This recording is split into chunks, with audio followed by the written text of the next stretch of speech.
कहते हैं बड़े रहस्य बड़ी आपदाओं के साथ लाजवाब अवसर भी लेकर आते हैं। और इसी रहस्य में यात्रा में नील भाग्य सम्राट को एक तिलिस्मी लाश पर कब्जा करते हुए देख रहा था। किंतु उस लाश की ओर बढ़ते समय भाग्य सम्राट लगातार उसका नाम दोहरा रहे थे और जैसे ही भाग्य सम्राट श्वेत हिमनाग के करीब पहुंचे वैसे ही उन्होंने अचानक अपना हाथ बढ़ाया और उसे श्वेत हिमनाग की बाहों के बीच दबा दिया। इस दबाव के साथ उस लाश ने अपना मुंह खोला और ऐसा होते ही भाग्य सम्राट की आत्मा उस लाश के मुंह में प्रवेश कर गई। स्पष्ट रूप से भाग्य सम्राट राजकुमारी श्रुतिका से कहीं अधिक शक्तिशाली थे। जब राजकुमारी श्रुतिका ने लाश को नियंत्रित किया था तो उसकी हरकतें लकड़ी की गुड़िया की तरह अकड़ी हुई थी, यहाँ तक कि वो ठीक से चल भी नहीं पा रही थी। लेकिन भाग्य सम्राट के उस लाश में प्रवेश करने के बाद वो बहुत स्वाभाविक लग रहे थे, जैसे कि ये उनका अपना शरीर था।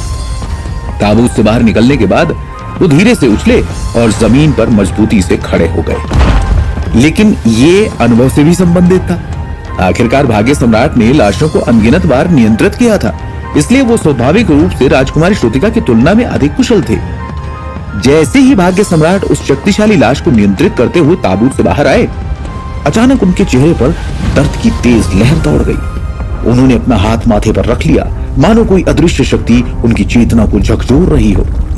उसी क्षण मंच के केंद्र में जमीन हल्की कांपी और एक विशाल पत्थर का स्तंभ धीरे धीरे ऊपर उठने लगा। यह स्तंभ कम से कम 10 गज चौड़ा और 30 गज लंबा था, जिसे देखकर नील भी आश्चर्यचकित रह गया। किंतु बाकी सूर्यमंडल योद्धाओं के चेहरे शांत थे, वो इस दृश्य से परिचित थे। लेकिन नील की बाहें तब सिकुड़ने लगी जब उस स्तंभ का मध्य भाग नजर आया। स्तंभ में 4 मोटी और प्राचीन कीलें जड़ी हुई थी, जिनसे काली जंजीरें लटक रही थी।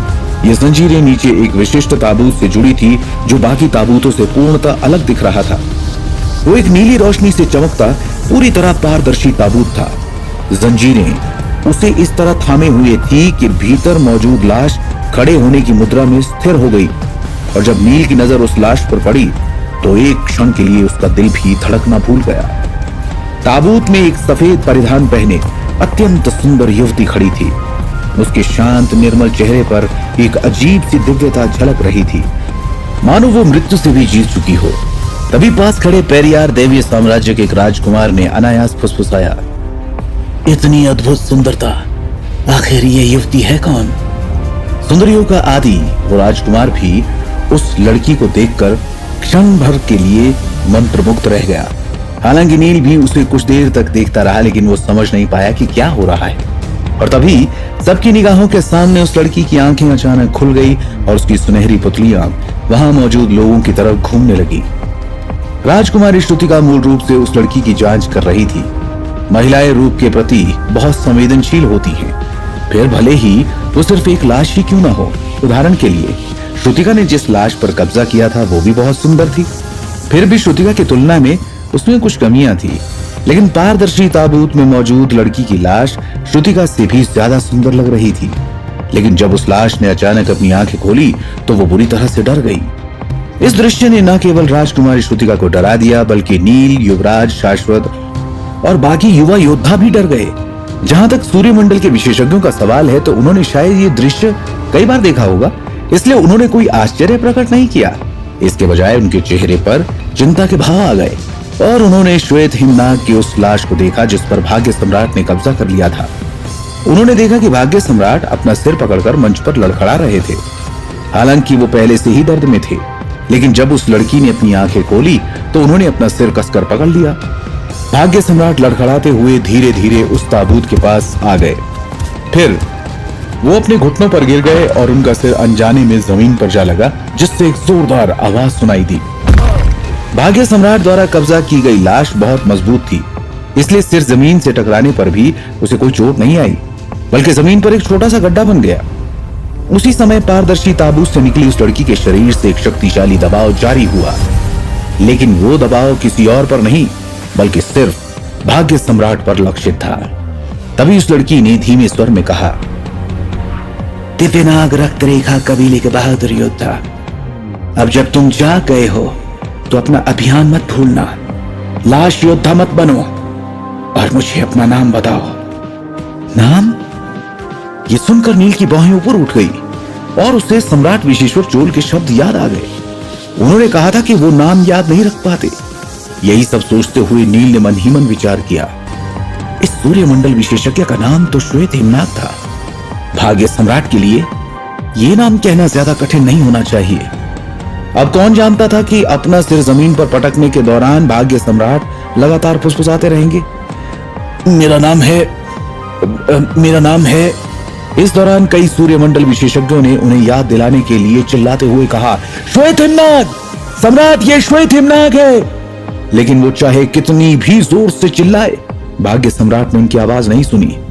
तभी उनके मुंह से अस्पष्ट रूप से फुसफुसाहट निकली, मेरा नाम श्वेत है। ऐसा लग रहा था कि श्वेत हिमनाग शब्द कहना उनके लिए बेहद कठिन हो रहा था।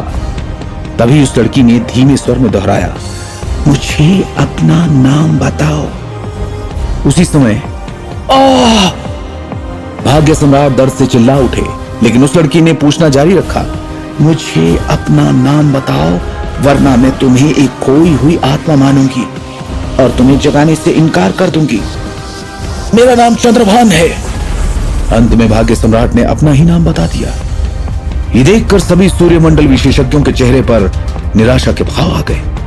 वहीं उस नाम को सुनने के बाद पारदर्शी ताबूत वाली लड़की ने हल्के से कहा, तुमने अपनी पहचान को भुला दिया है। इतना कहते ही श्वेत हिमनाग की लाश हिंसक रूप से कांपने लगी और उसने भाग्य सम्राट की आत्मा को सीधे बाहर फेंक दिया और अगले ही क्षण श्वेत हिमनाग की वो लाश धीरे धीरे अपने ताबूत की ओर बढ़ने लगी और फिर से वापस लेट गई। ऐसा होने के बाद उस युवती ने भी धीरे से अपनी आंखें बंद कर ली। इस समय उस लड़की के शरीर में सांसें नहीं चल रही थी और ना ही कोई जीवन शक्ति महसूस हो रही थी। लेकिन जब उसने अपनी आंखें खोली थी तो ऐसा लग रहा था मानो वो जीवित हो। ये दृश्य वाकई अजीब था। वहीं भाग्य सम्राट की आत्मा धीरे धीरे हवा में तैर रही थी और उनके चेहरे पर पछतावे की एक लकीर दिखाई दे रही थी। उसी पल उन्होंने लगभग आह भरते हुए कहा, उफ, मेरे लिए इस लड़की की शक्ति का विरोध करना अभी भी मुश्किल है। जब मैं इसकी शक्ति से घिरा था तो मैं उस नाम को पुकारने तक में असमर्थ हो गया था। फिर उन्होंने पवन सम्राट को देखते हुए कहा, पवन सम्राट, आखिर पिछली बार तुमने नाम को कैसे याद रखा था? इस पर पवन सम्राट ने कड़वी मुस्कान के साथ कहा, यह बात मैंने पहले भी कई बार कही है। मुझे वास्तव में कुछ भी याद नहीं है। मुझे तो यह भी नहीं पता कि मैंने उसका उत्तर कैसे दिया।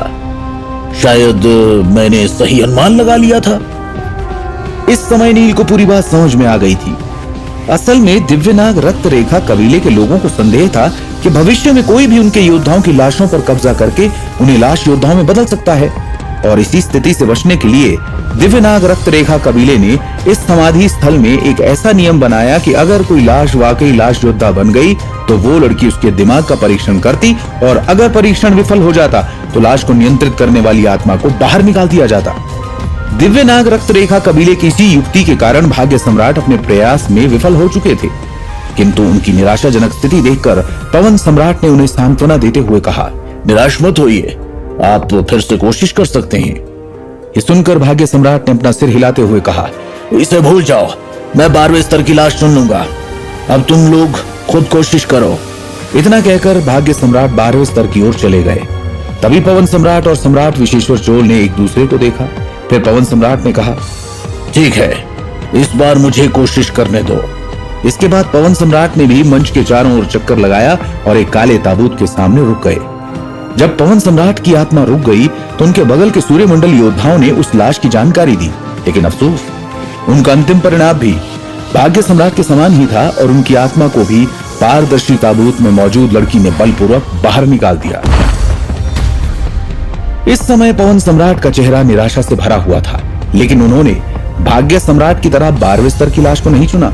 इसके बजाय वो लगातार सोचते रहे। वो फिर से कोशिश करना चाहते थे। जहां तक पेरियार सम्राट और सम्राट विशेश्वर चोल का सवाल है तो उन्होंने भी ऐसा करने की कोशिश नहीं की। वो भी ताबूतों के चारों ओर घूमते रहे। अगर वो लोग 13वें स्तर पर मौजूद लाशों पर कब्जा कर पाते तो उनके लिए नक्षत्र सम्राट गुप्त क्षेत्र की गहराई से जांच करना अपेक्षाकृत आसान हो जाता, लेकिन वो लोग अब भी इस नाम के चक्रव्यूह को तोड़ने का कोई रास्ता नहीं निकाल पाए थे। इसलिए तीनों सम्राट अभी भी हिचकिचा रहे थे। ये देखकर नील की भौहें सिकुड़ गई। जैसे ही सम्राट विशेश्वर चोल ने कहा था, ये समस्या वास्तव में नाम की ही थी। अगर कोई व्यक्ति उस लड़की के सामने लाश का नाम सही और स्पष्ट रूप से बोल सकता है, तो वो सफलतापूर्वक लाश का उपयोग कर पाएगा। लेकिन क्या कुछ शब्द बोलना सचमुच इतना कठिन हो सकता है? अभी अभी पवन सम्राट और भाग्य सम्राट ने उन नामों को बार बार याद किया था। इतना ही नहीं, बल्कि उनके बगल में खड़े लोग भी उन्हें लगातार याद दिला रहे थे। फिर भी वो सही नाम याद नहीं कर पा रहे थे। नाम, ये सोचते हुए नील की आंखें चमक उठी और वो ताबूत की ओर चल पड़ा। तभी सम्राट विशेश्वर चोल ने उसे रोकते हुए पूछा, पार्थ, क्या तुम भी इसे आजमाना चाहते हो? ये सुनकर सभी सूर्यमंडल विशेषज्ञों ने भी नील पर अपनी नजरें गड़ा दी। हालांकि नील की साधना बहुत ज्यादा नहीं थी, लेकिन उसकी शक्ति को सामान्य ज्ञान से नहीं मापा जा सकता था। ऐसे में संभव था कि शायद वो कोई समाधान निकाल सके। ये सोचकर सभी सूर्यमंडल विशेषज्ञ उत्साहित हो गए। तभी उनमें से एक ने नील से कहा, इस ताबूत के मालिक का नाम सर्वज्ञनाथ है और ये दिव्य नाग रक्त रेखा का सबसे शक्तिशाली योद्धा था। अभिलेखों के अनुसार ये व्यक्ति दिव्य शक्ति के साथ पैदा हुआ था। सर्वज्ञनाथ। नील ने मन ही मन ये नाम 2 बार दोहराया। तभी एक अन्य सूर्यमंडल योद्धा ने आगे बढ़ते हुए पूछा, क्या हम ताबूत खोलने में आपकी मदद करें? इस पर नील ने शांति से कहा, एक पल इंतजार करें। नील ने ताबूत खोलकर सीधे सर्वज्ञनाथ की लाश पर कब्जा करने का विकल्प नहीं चुना। इसके बजाय वो स्तंभ के किनारे लौट आया। तभी एक सूर्यमंडल विशेषज्ञ ने बुदबुदाते हुए कहा, आखिर ये पार्थ क्या करने की कोशिश कर रहा है?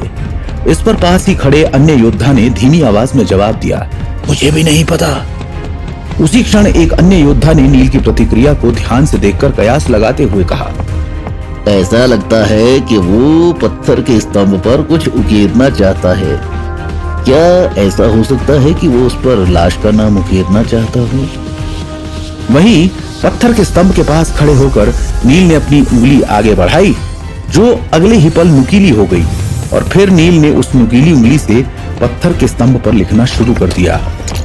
उस नाम को पत्थर के स्तंभ पर गहराई से उकेरने के बाद नील ताबूत के किनारे वापस आया और मुस्कुराते हुए बोला, ठीक है, अब मैं तैयार हूं। तो क्या होगा आगे?